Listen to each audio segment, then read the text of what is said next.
And I'd like to introduce our executive team, and Director of Planning and Development, Emma Appleton, the Director of Community Wellbeing, Agata Himalevsky, Director of Customer and Corporate Services, Sarah Renner, Director of Infrastructure and Environment, Debbie Wood, Executive Manager of Public Affairs, Janine Morgan, and at the table here, the Executive Manager of Office of Council and CEO, Jacinta Stevens. Thank you, Chair. Thank you, Craig. And could I also take this opportunity to make a formal welcome and acknowledgement of the Chair of Council's Audit and Risk Committee, Jeff Harry, who is in attendance this evening to present item 5.1, which is the biannual report of the Audit and Risk Committee. Welcome along, Jeff. I note that there are no apologies this evening, and on behalf of Council, I recognise the rich Aboriginal heritage of this country and acknowledge the Wurundjeri Willen clan and Tongarong people as the traditional owners of lands within the city of Whittlesea, and I'd also like to pay my personal respects to elders past, present and emerging. I'll now read our diversity and good governance statement. At the City of Whittlesea, we are proud of our diversity and the many cultures, faiths and beliefs that make up our community. We strive to be an inclusive, welcoming city that fosters active participation, well-being and connection to each other and this land. We commit as a council to making informed decisions to benefit the people of the City of Whittlesea now and into the future, to support our community's vision of a place for all. We do have a couple of acknowledgements this evening, and if I could commence by expressing our feelings and our shock as a council by recent events in New South Wales, both on Saturday at Bondi Junction and also last night at the church in Wakeley. The City of Whittlesea offers our deepest condolences to the family and friends of those who lost their lives in Saturday's horrific incident in Bondi Junction. Our thoughts are also with those who are injured, the thousands of others who are just going about their daily lives and were caught up in this terrible event, and of course to the first responders who showed enormous bravery. We extend our thoughts to our colleagues at Waverley Council, who were not only involved in the aftermath of the event, but will continue to support their local community during this incredibly difficult time. Thank you. If I could now hand over to Administrator Duncan for a further acknowledgement. Thank you, Chair. Next week on Thursday is Anzac Day, and it's on this day that we recognise the more than 1.5 million service people who have served our country in all conflicts, wars and peacekeeping operations. It's also a time to remember the over 103,000 Australians who sacrificed their lives in our country's name. I will be attending the Anzac Day Memorial March at the Epping RSL on Sunday, alongside with yourself, Chair. And then Council will be laying wreaths at the dawn service at the Epping and Doreen RSL on Anzac Day itself, and later in the afternoon at the service at the Whittlesea Township. I encourage our community to commemorate this important day by attending a local service, supporting the Anzac Appeal, or observing a minute's silence to remember the sacrifice of those who have served our country. Thank you very much, Administrator Duncan. And if we now move into declarations of conflict of interest, administrators and officers, if you have a conflict of interest in any item on the agenda, you may verbally disclose the type and nature of the interest now, but you must also make a declaration immediately before consideration of the matter in question. Administrators, are there any items for which you have a conflict of interest to declare? No, Chair. No, Chair. I also have no conflict of interest to declare. Do any officers present this evening have a conflict of interest in any item in relation to tonight's agenda to declare? Yes, I do, Chair, in the confidential section of the meeting, the CMAC report. Thank you, Craig. I now seek a motion to confirm the minutes of the following preceding meeting. It's the scheduled meeting of Council held on the 19th of March 2024. Do I have a mover? Happy to move that, Chair. Thank you, Administrator Zara. And a seconder? Happy to second that, Chair. Thank you, Administrator Duncan. I'll now put the matter to a vote. All those in favour of confirming the minutes? The motion is carried. If we now move into public question time, Council allows up to 30 minutes for public questions, petitions or joint letters from our community to be read out by the CEO's delegate and responded to by the CEO. Any questions submitted that relate to matters outside the duties, functions and powers of Council is discourteous or disrespectful, defamatory or intends to prejudice or insult someone may be declined. All questions and responses will be included in the minutes of the Council meeting.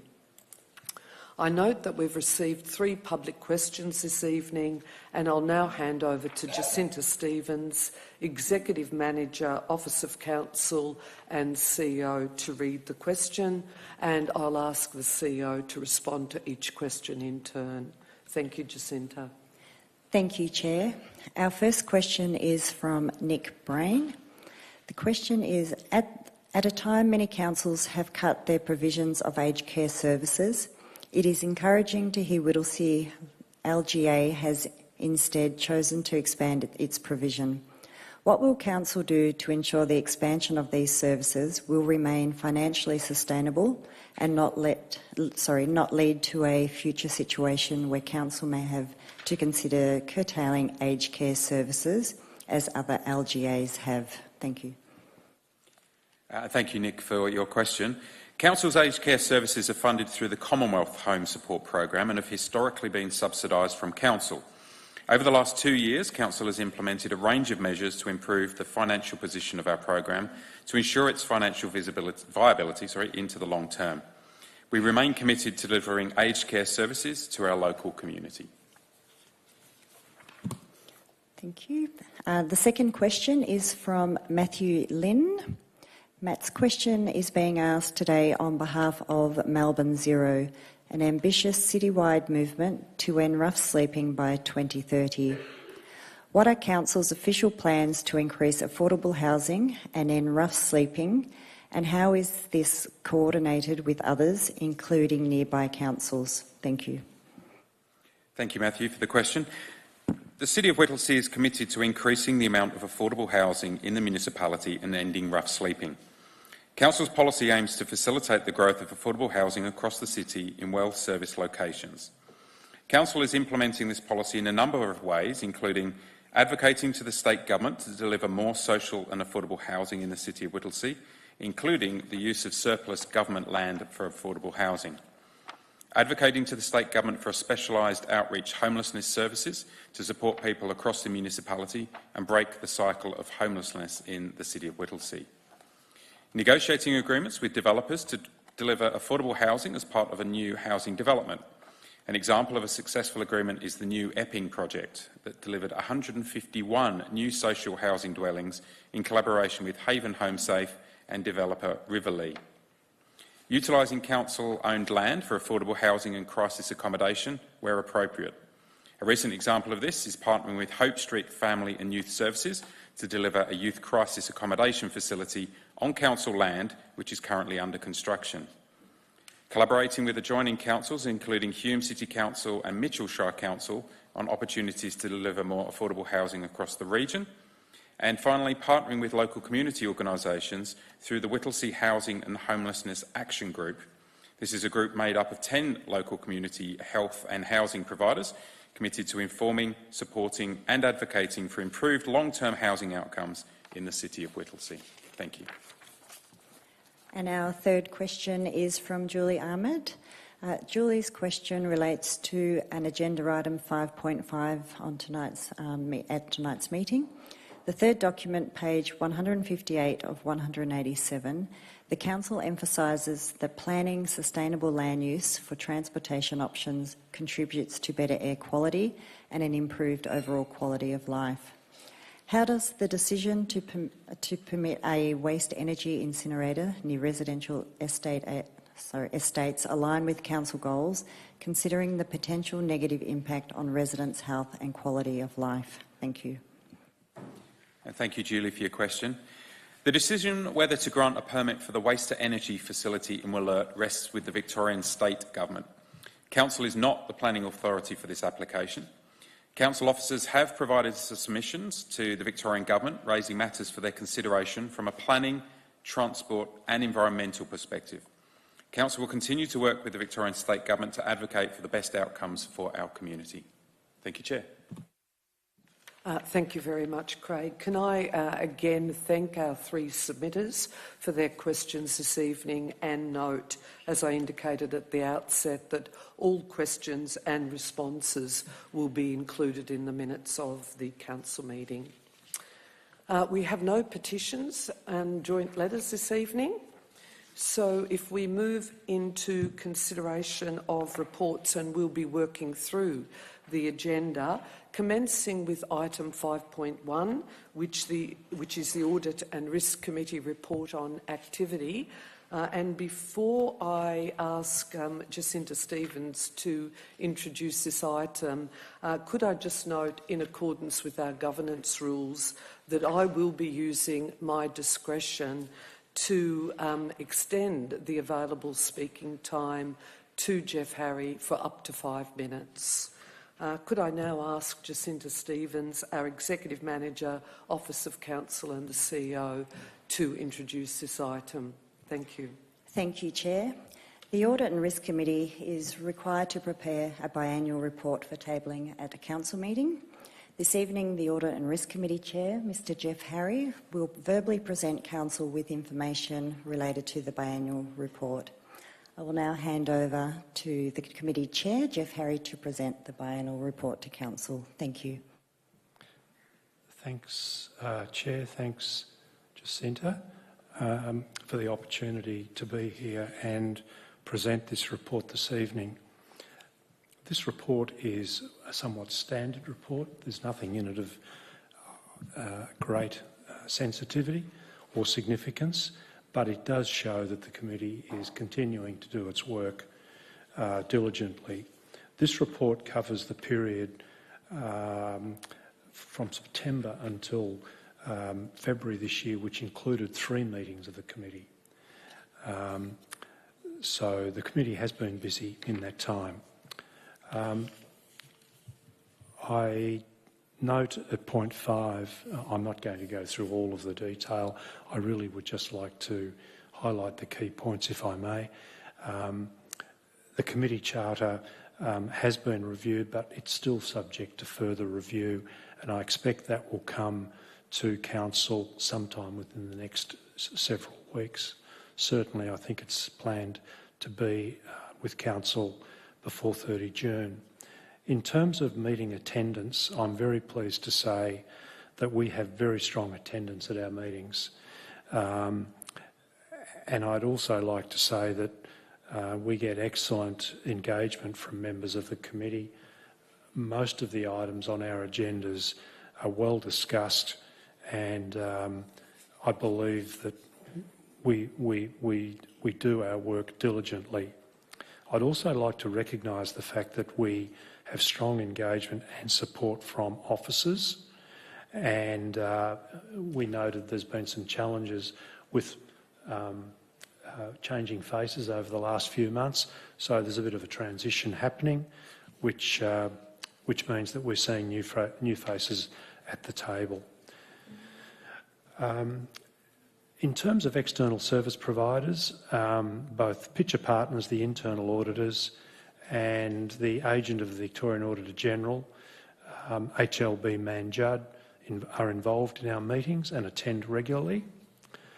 The committee's annual work plan at item 7 in the report is closely followed, and we continue to seek opportunities to improve and to make things more efficient as a result.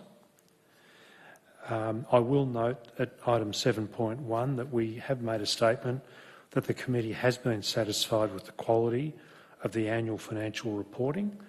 Now, that's a key point. It's a part of an important document that Council gets, the performance report, so it's critical that that document is well prepared, and we believe it is.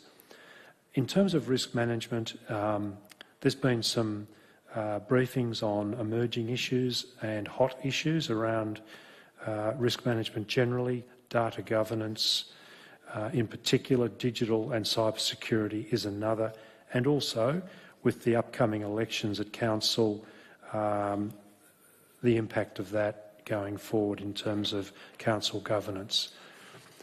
The committee has approved and reviewed and followed through on the strategic internal audit plan. There have been a number of internal audits that have been completed in this past reporting period.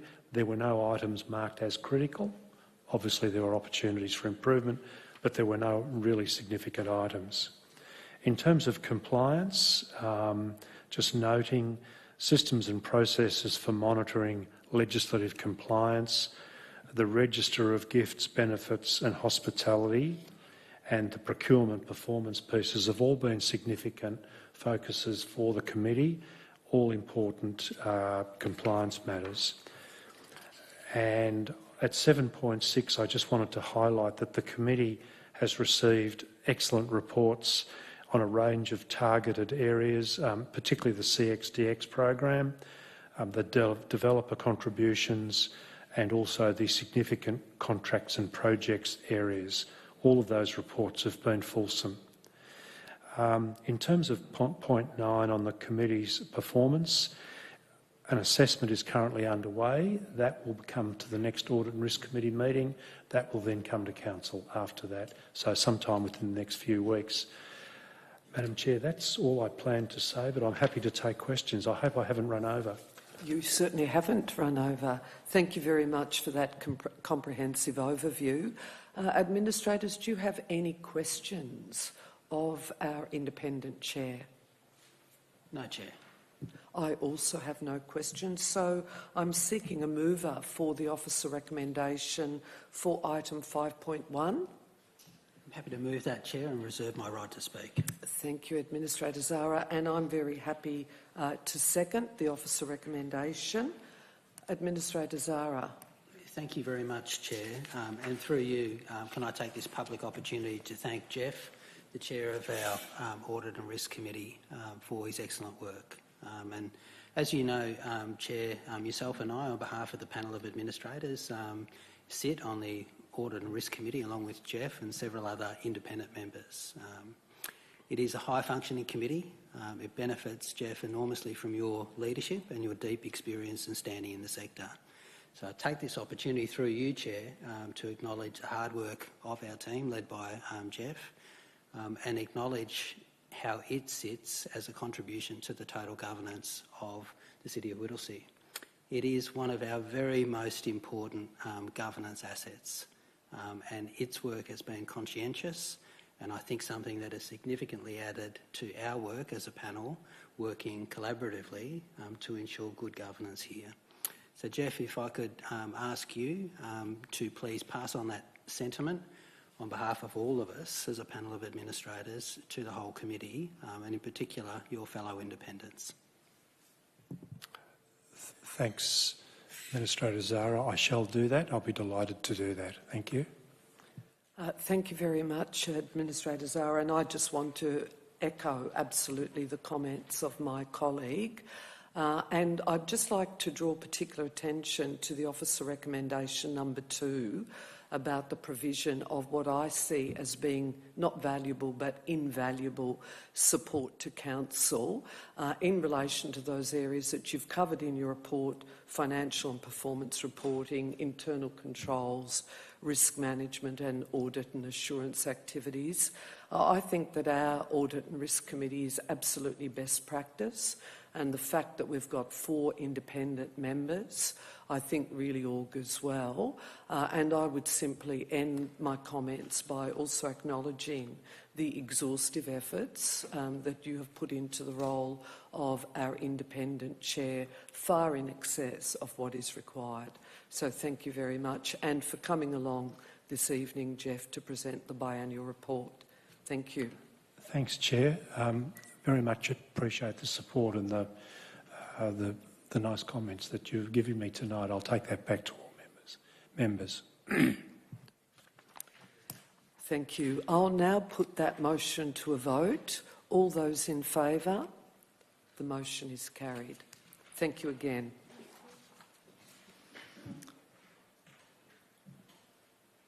Item 5.2.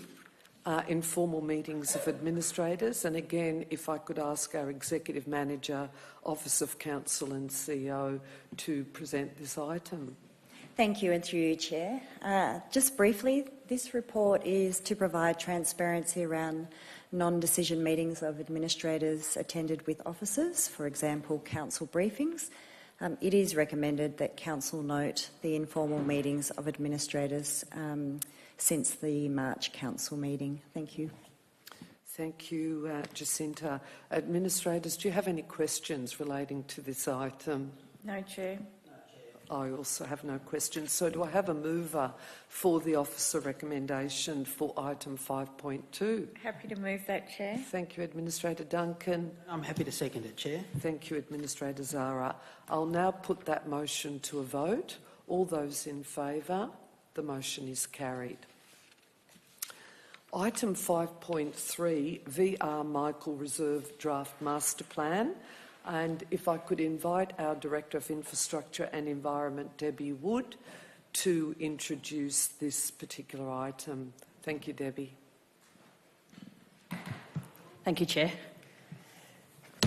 VR Michael Reserve in Laylaw is one of the most significant open spaces in the area, and this master plan and the consultation is to ensure that its continued relevance into the future. So I have Andrew here with me, the Coordinator of Open Space Planning, just to take you through the report and the recommendations. Thanks, Chair. Thank you. Thank you, Chair. Thank you, Debbie. Recommended for endorsement tonight is the VR Michael Reserve Draft Master Plan for consultation. VR Michael Reserve is a community-loved open space in Laylaw, just on the edge of Epping. It's been identified as a favourite spot in the community surveys and is recognised as such in the Council's open space strategy. The development of this master plan stems from a Council resolution on December 12th, 2022, prompted by a petition advocating for increased car parking and accessible spaces at the reserve. The master plan addresses car parking in the short and long term. This master plan also positions Council to advocate effectively to the state government for better open space and urban design outcomes during the implementation of the Wollert Rail Corridor. In addition, the master plan is aligned with the Epping Central Structure Plan, having considered the anticipated population growth and pressures on open space. The draft master plan is informed by community feedback collected during the first phase of consultation between June and July in 2023, integrating insights from 305 online visitors and 172 community members, including visitors to the reserve, Laylaw Botching Social Club members, local traders and residents. Key priorities for improvement include general safety, the public toilet, walking tracks and paths, pedestrian access, greenery such as trees and garden beds, and the central lawn area. The second phase of consultation will further refine the master plan, ensuring community-led outcomes are prioritised. Officers recommend that Council endorse the draft master plan to be presented for community consultation from 22nd of April 2024 to 20th May 2024 to gather additional feedback and comments to refine and finalise the master plan, and to resolve to refer the draft VR Michael Reserve master plan to the Youth Council for feedback prior to the final master plan coming back to Council for adoption. Thank you very much, Andrew. You did really well within those 2 minutes. Administrators, do you have any questions in relation to this item? I don't, Chair. I've just got one question for clarification, if you could, and you may have sort of already touched on it in your introduction, but I note within the officer report that there's a comment about the state government potentially funding a component proposed facilities beneath the rail, and I presume that's the Wollert Rail Corridor. Could you just clarify that, please? Yeah, so there's a number of items that we're proposing that could go underneath the railway just to keep that activated, and they will include things like half basketball court, a bouldering wall, table tennis and just those kind of activities. Thank you. No further questions, administrators? Do I then have a mover for the officer recommendation for item 5.3? Happy to move that, Chair. Reserve my right to speak. Thank you, Administrator Zara. And a seconder? I'll second that, Chair. Thank you, Administrator Duncan. Administrator Zara. Thank you, Chair. I'll be brief. This is great work by our team, and I also want to take this opportunity, Chair, to thank all the people that contributed to the phase 1 of community engagement, roughly 450 people and groups, and they have played a very significant role along with our team in getting to this point today. So the next stage of the process has been set out, I think, very clearly in the resolution. It's over to local people again, and we really want to take this open opportunity here at the council meeting to really encourage people to take the time to have a look at the proposal and give us their best contribution and thoughts and ideas. I think the team have really demonstrated that we've got a listening ear when it comes to getting that community perspective, and each and every one of those contributions makes our work better.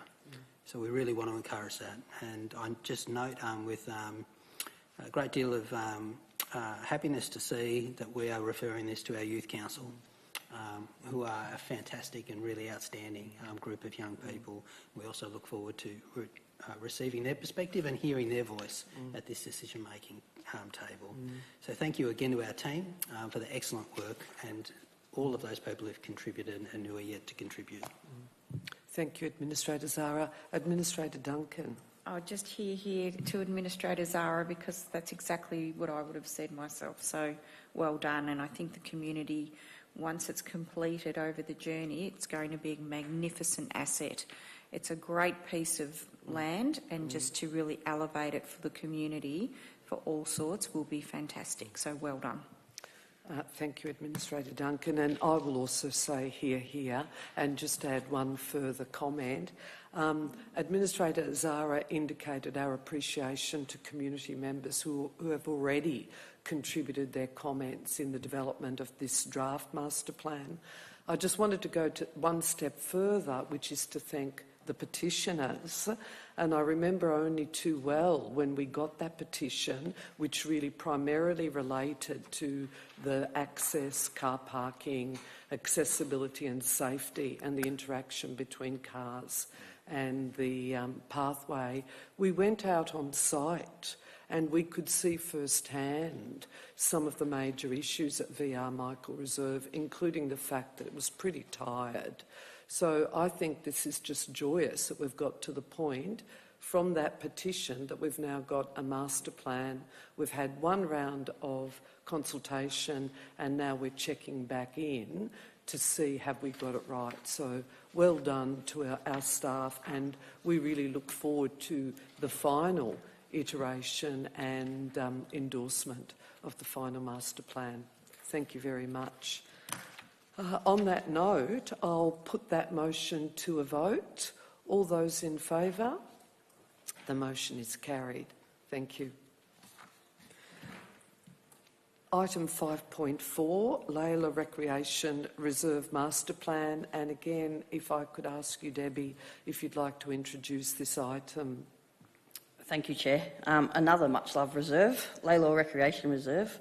And we've already undertaken significant consultation with the community, and we're really just trying to balance the recreation needs and the everyday needs of residents in the area in this reserve. But again, I'll hand over to Andrew just to take us through the report. Thanks, Chair. Thank you. Thank you, Chair. Thank you, Debbie. Recommended for endorsement tonight is the Lalor Recreation Reserve Master Plan. Lalor Recreation Reserve is a key community open space with a long history in formal sports. Facilities in the Rec Reserve have been developed throughout the decades to ensure the sporting clubs could grow along with the community. Lalor is now an established suburb surrounded by housing and community of diverse growing families. The master plan transforms the reserves from a community sports oval to a community open space, with the aim to bring equal access and broader appeal to the reserve with informal recreation infrastructure such as fitness equipment, walking and running paths, improved play spaces, seating, furniture and public lighting. The master plan continues to support the sporting clubs, recognising their important role in the community and their continued growth. The master plan was developed with community contributions collected over 2 phases of engagement and through meaningful key stakeholder involvement. Stakeholders will continue to be involved during the implementation of the master plan. The estimated budget required to implement the complete master plan is subject to further design development and market conditions, as well as Council's annual budget process and external grant opportunities.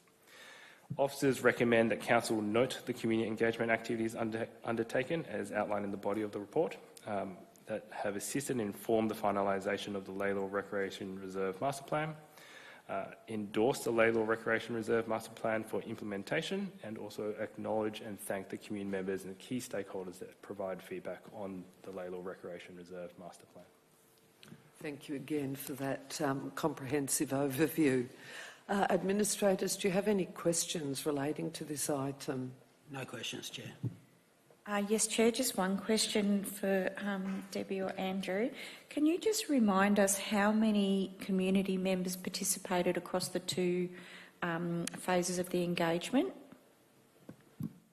There was 125 contributions collected across both phases, and we had 2 workshops with the sporting clubs as well. Right, thank you. I have no questions, so do I have a mover for the officer recommendation for item 5.4? Yes, Chair, I'd like to move this one. Thank you, Administrator Duncan. And a seconder? Happy to second it, Chair. Thank you, Administrator Zara. Administrator Duncan? Thank you, Chair. Yes, I would like to speak to this one. First of all, I'd just like to acknowledge that this Lalor Rec Reserve is a key space in Lalor for the community, and whilst predominantly used by sporting clubs, I think the overlay of doing master planning, which we've done, really opens the reserve for growing families that are coming into the area, plus it's an established area as well. And I think to broaden the scope of what can be done and used there by community is fantastic. So I'd also like to just thank all of the community members and the sporting groups that came together twice to really help us shape this reserve to get it right. And I think we've done that. And just a thank you to the team at Council for the amount of work that's gone into this and the care that's been taken to make sure we get this right, because land is of a premium in that Lalor area. So we're kind of limited in what we can do as opposed to other areas within the municipality. So I think that's fantastic. And again, thank you to everyone that's given input, because it's really important we deliver on what the needs are. But I think as well, we're focusing not just on what's needed now, but as this project will take up to 10 years, we can keep adapting to make sure that we are planning for the families of the future as well. And that's legacy that, you know, generations of families can use this once it has been developed. So thank you. Thank you, Administrator Duncan. Administrator Zara. Thank you, Chair. I'll be brief.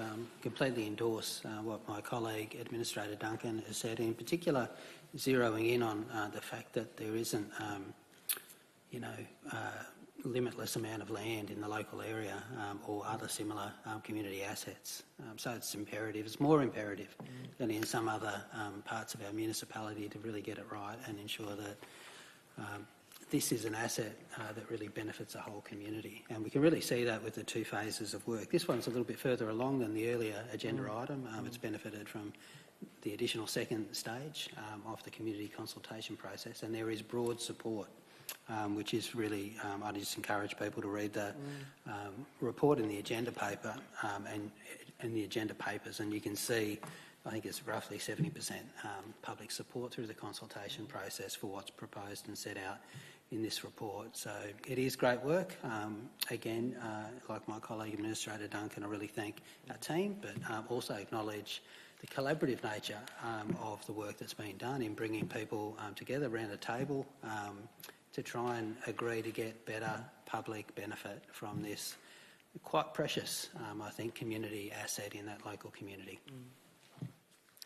Thank you, Administrator Zara. I totally echo the comments of my colleagues and would just make one further comment, and that is the relatively short period of time between the community consultation, in this case it's 2 rounds, and the actual completion of the master planning work.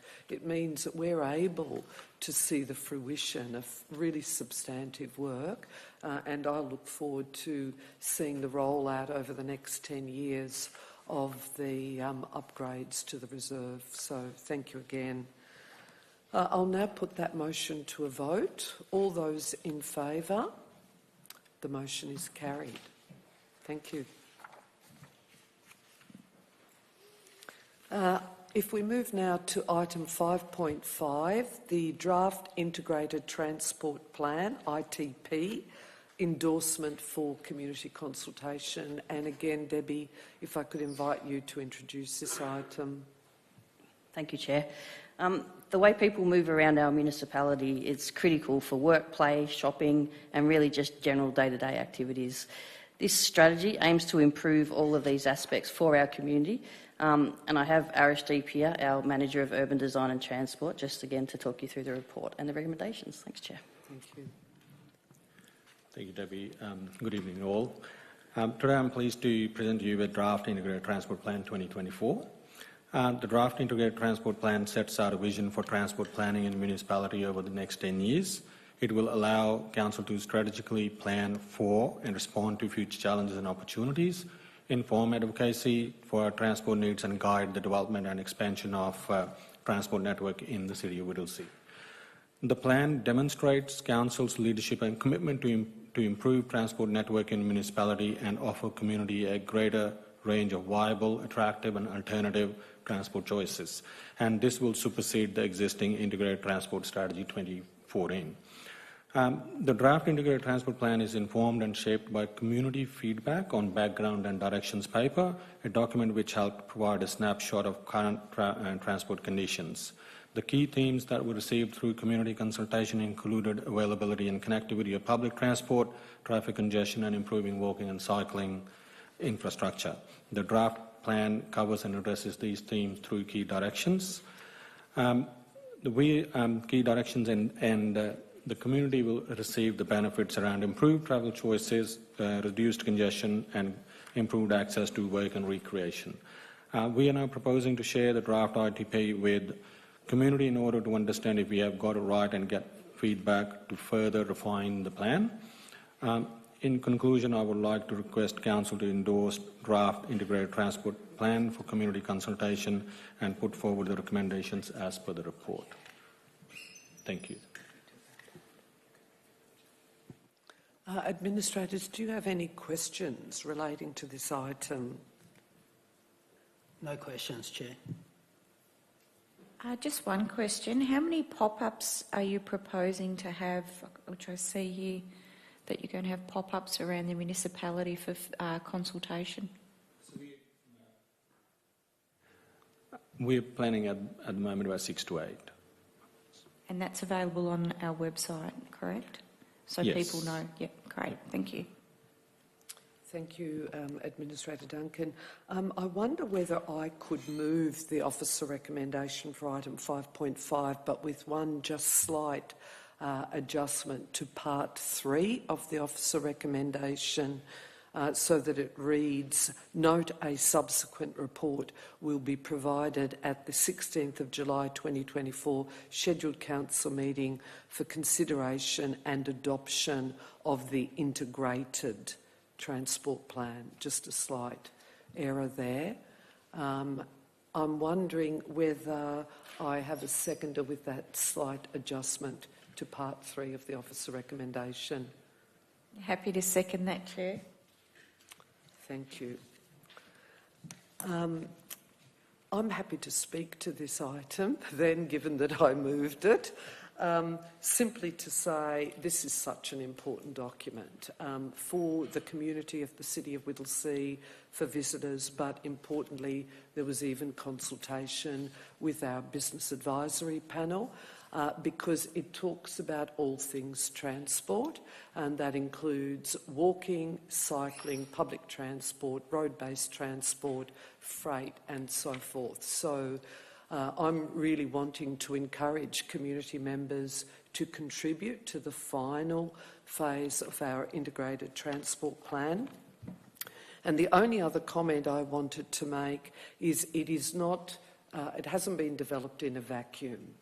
And I think the plan itself really articulates incredibly well the links to federal and state government policy and plans, and also very importantly to our regional plans.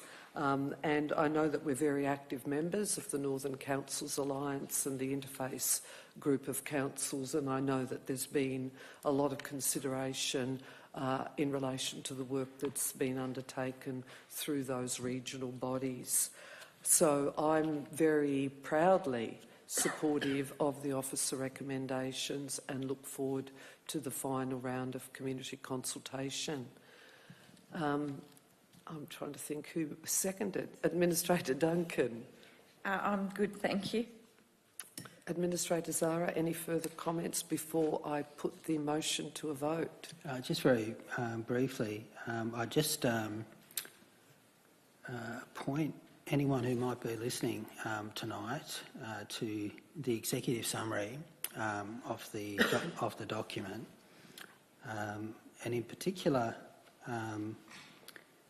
a sentence at the bottom of the first page of the executive summary, which says, if the integrated transport plan is fully implemented, the community can expect to benefit from improved travel choices, especially for short trips, reduced congestion and trip distances, greater social connections, and improved access to employment and recreation. So that's pretty exciting stuff and great ambition. You have to start with ambition, I think, Chair, in this work. And this document has got plenty of it. The sort of ambition that could make a real difference to livability and quality of life for local people. So I just encourage people, if they're going to get, if they're going to participate in one thing, one public process, this is a good one to get involved in, because it really does make a huge difference to the quality of life we all enjoy. Thank you, Administrator Zara. I'll now put that motion to a vote. All those in favour? The motion is carried. Thank you. I note that there are no notices of motion this evening. Administrators, are there any items of urgent business? No, Chair. None, Chair. I also have none. So if we now move to reports of council representatives and CEO update, and if I could invite Administrator Duncan to provide a report. Thank you. Thank you, Chair. I attended, obviously, a council briefing with both yourself and Administrator Zara. I also was the presiding officer over a citizenship ceremony for 130 people, which was fantastic. And today we had a yarn with council, which was the topic it was called, with our Aboriginal and Torres Strait Islander community members, and then obviously tonight here at the scheduled council meeting. Thank you, Chair. Thank you, Administrator Duncan. Administrator Zara. Thank you, Chair. Similarly for me, the briefing on the 2nd of April that Administrator Duncan mentioned, the yarn with council earlier today, and obviously our participation at this meeting collectively. Thank you, Chair. Thank you, Administrator Zara. And from my perspective, I'm not going to go over items that my colleagues have already raised. I just wanted to highlight the fact that I had the pleasure of attending the Urban Design Industry Awards. They were the National Awards for Excellence in relation to the nomination of Olivine Place. It was nominated for innovation. Unfortunately, it didn't win the overall award, but importantly, it was recognised at those awards. And I'd also just note my attendance at the Northern Councils Alliance. I noted earlier about the importance of being involved in those regional networks. Always very beneficial to be part of those meetings. I now ask the CEO to provide an update to both Council and members of the public. Thank you, Chair.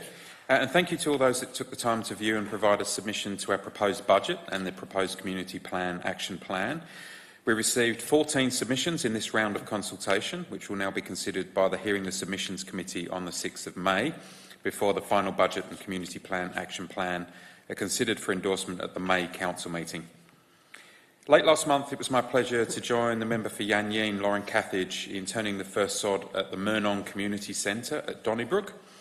The $11.4 million facility, which will be the suburb's first community centre, will help to address the growing demand for essential community services. The centre will have 2 kindergarten rooms offering 3- and 4-year-old kinder, and maternal and child health services will be delivered from 2 consultation suites. A mini-branch library will provide residents access to Yarra Plenty Regional Library's extensive catalogue, as well as free Wi-Fi and flexible spaces to work and study. Council is contributing more than $4 million towards the centre, with the remainder to be funded by the Victorian Government grants. These include $4.5 million from the Building Blocks Capital Grants Program, $2 million from the Growing Suburbs Fund, and $709,500 from the Living Libraries Infrastructure Program, and $180,000 from the Changing Places program. Construction is expected to start in mid-2024. I'm also pleased to report that work is progressing well on a $1 million upgrade to the Riverside Community Activity Centre and Reserve in South Morang. The project's first stage, the refurbishment of the community centre, is almost complete, and I had the pleasure to attend with Minister Lily D'Ambrosio a few weeks ago. Some of the improvements include the creation of an additional meeting room for people, groups and organisations to use, improved acoustics in the community hall to assist with those with hearing difficulties, and upgrades to the accessible toilets.